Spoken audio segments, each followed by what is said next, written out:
d'action de grâce à Dieu en mémoire du héros national et le troisième président de la RDC, 22 ans après son assassinat.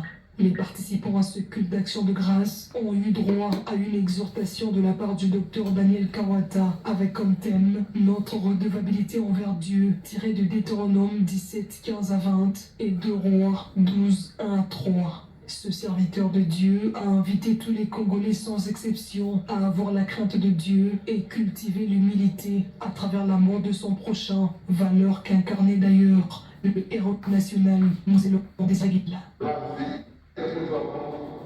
a été donné dans le monde pour définir la télévision mondiale, mais la titre des données de la vie est maintenant.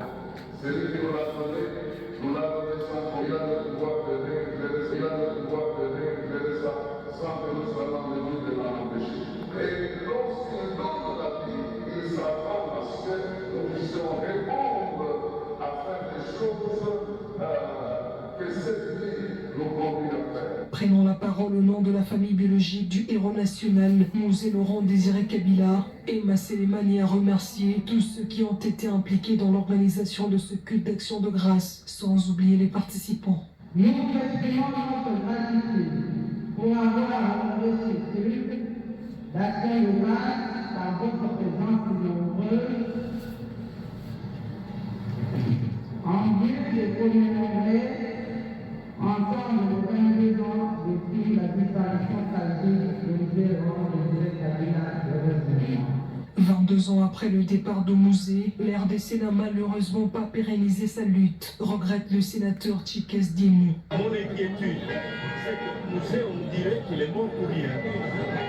Il est mort pour rien, c'est vraiment dommage, alors qu'il nous a dit tout ce que nous devons faire, prendre en charge. Les Congos ont beaucoup de chance pour démarrer, mais pas avec le leadership que nous avons. Ce leadership nous inquiète tous. Tombeur du régime dictatorial du maréchal Mobutu en 1997, Laurent Désiré Kabila a remis à la tête de la RDC jusqu'au 16 janvier 2001, jour de son assassinat, dans son bureau au Palais de Marbre. Et c'est hier 16 janvier, les Congolais ont inondé la place Mausolée où repose pour l'éternité Mzee Laurent Désiré Kabila pour lui rendre hommage.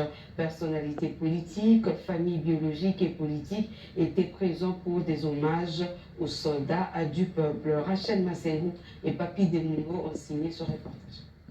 22 ans après, Mzee Laurent Désiré Kabila est toujours vivant dans la mémoire des Congolais. Ce lundi 16 janvier 2023, le mausolée où repose pour l'éternité le soldat du peuple est inondé. Personnalités, familles biologiques et politiques, ainsi que la population quinoise vient lui rendre hommage. La présidente de la fondation Mzee Laurent Désiré Kabila, Janet Kabila, ouvre le site pour accueillir les invités. C'est la première dame honoraire, Olive Lembe Kabila, qui vient la première. Elle s'incline puis dépose sa gerbe de fleurs avant de coucher quelques mots dans le livre des souvenirs. Conduisant une forte délégation gouvernementale, le Premier ministre Samalou Kondé vient également déposer sa gerbe des fleurs. Il a rappelé le maître mot laissé par Mzee Laurent Désiré Kabila, ne jamais trahir le Congo. Mzee Laurent Désiré Kabila a certainement marqué l'histoire de la République démocratique du Congo et on n'oubliera jamais ce slogan qui était le sien, qui est « Ne jamais trahir le Congo ». Pour nous, c'est tout un programme et nous estimons qu'il faut s'inscrire dans ce message qui avait été laissé. Et donc, ne jamais trahir le Congo, hier, aujourd'hui et demain. Les membres du PRP, son parti politique, gardent encore de lui les souvenirs d'un grand patriote. Vous savez, le 22 ans, c'est peu, c'est beaucoup. Mais il est parti, il nous a laissé un héritage. De lui, tout ce qu'il nous avait laissé, c'est un héritage qu'on doit mettre en action et qu'on doit avoir un éveil de conscience pour une prise de conscience, comme l'a toujours fait notre compatriote et honorable Janet Kabila avec le mot « Organisez-vous ». La jeune génération n'est pas en reste. Les élèves sont aussi là pour rendre des hommages au tombeau de Mzee. Je connais que c'était un très bon président. Il servait le pays avec amour. Il avait même une parole, ne jamais trahir le Congo, ce qui signifie qu'il faut toujours aimer son pays. Malgré les difficultés,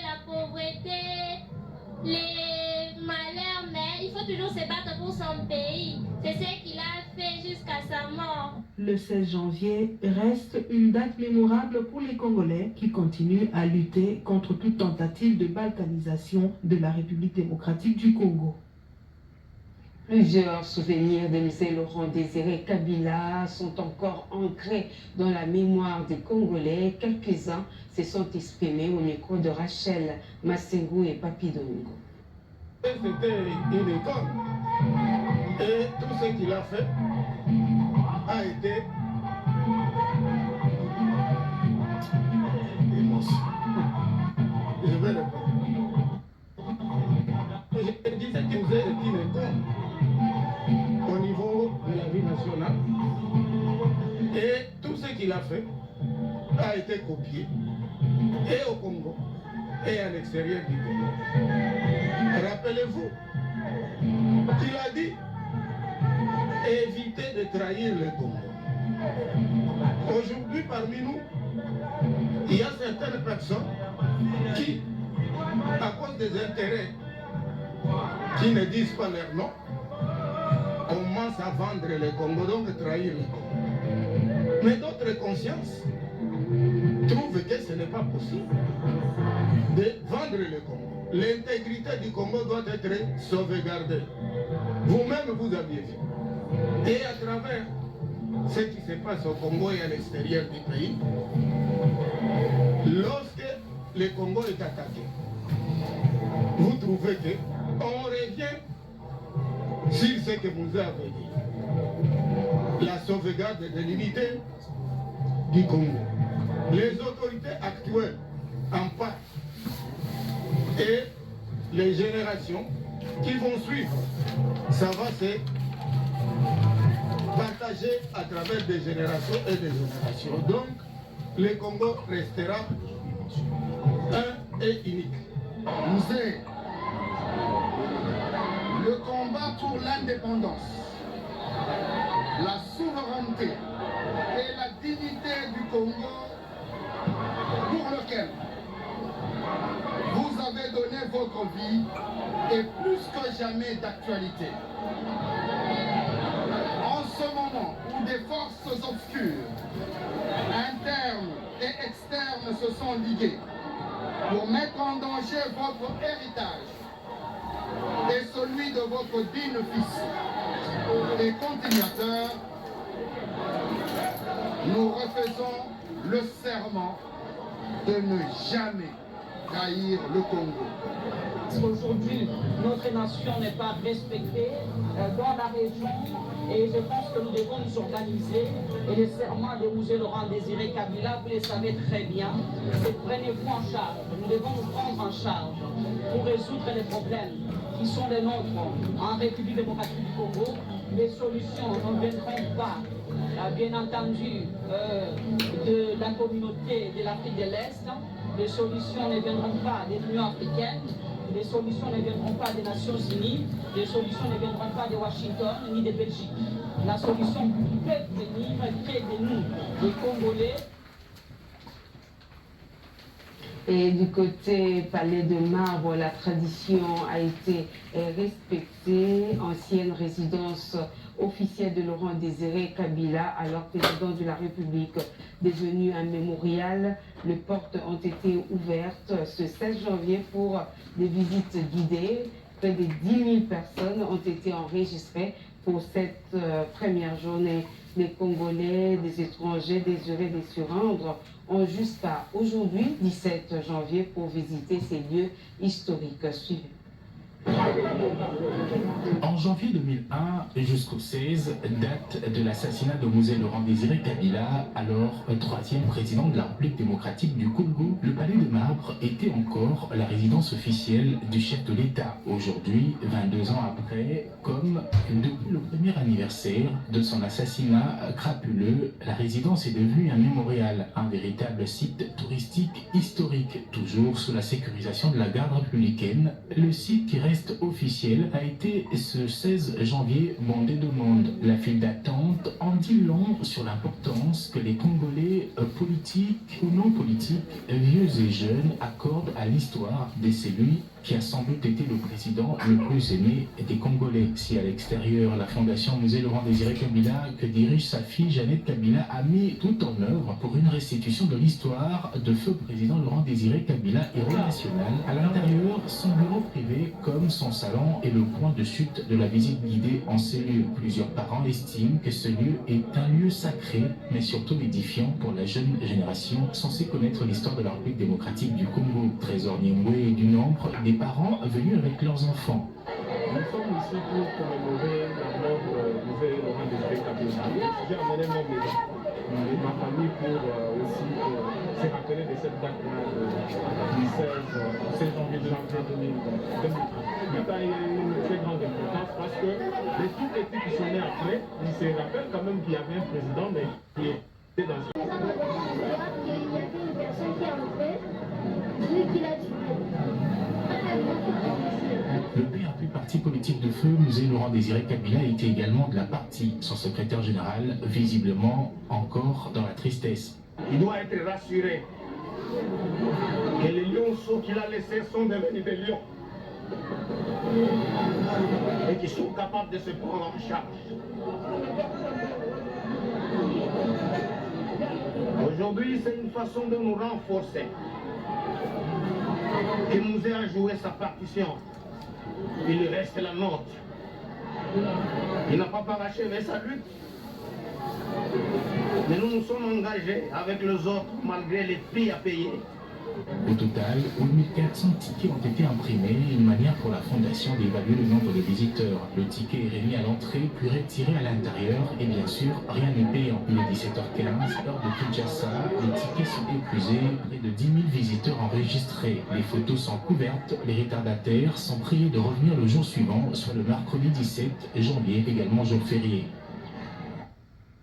Changeons de registre et rendons-nous en Ituri où plus de 80 civils ont été tués en une semaine par le milicien Codeco en territoire de Djougou. La société civile de la province de l'Ituri a interpellé lundi le président de la République Félix-Antoine Tshisekedi à vite réagir pour stopper ce massacre qui risque d'avoir un impact négatif sur son électorat en 2023. Des précisions avec Joachim Pétois. La dernière attaque orchestrée par le milicien Codeco à Nyamamba au bord du lac Albert a fait 21 morts. Des victimes enterrées dimanche dans une fosse commune. Depuis le 8 janvier, d'autres attaques ont été menées dans plusieurs villages de la chefferie de Bahema Nord, notamment à Largo, Blukwabapi, Drodrochis à Lewe, faisant plus de 60 morts selon la société civile. D'autres civils sont massacrés à groupement des Annales 2 vers Mahagi. Mort de trop à Ituri, le président de l'INADI, une structure regroupant les 21 communautés de l'Ituri, s'est dit choqué. Ce n'est pas le moment de détruire l'Ituri. Vous voyez combien de fois les autres en profitent. Et l'État autour, les services de sécurité, les services de défense, c'est à eux de prendre leurs responsabilités pour que cette situation puisse être éradiquée définitivement. Situation qui doit interpeller le chef de l'État Félix Tshisekedi à Didier Donné-Losa, coordonnateur de la société civile et de l'Ituri. Nous en appelons d'une manière particulière à l'attention des chefs de l'État, Antoine Félix Tshilombo, de faire attention par rapport à ceux qui connaissent l'Ituri, car ça peut jouer négativement sur son électorat à la province de l'Ituri. Ce milicien réfracteur au processus de paix de Nairobi sont traqués par le FARDC, a rassuré le lieutenant général Lubwanka Chamadjoni, gouverneur de province. Et donc, ils doivent respecter ces actes d'engagement-là. Si vous ne respectez pas les actes d'engagement, on va vous engager et nous allons vous neutraliser. À Drodo.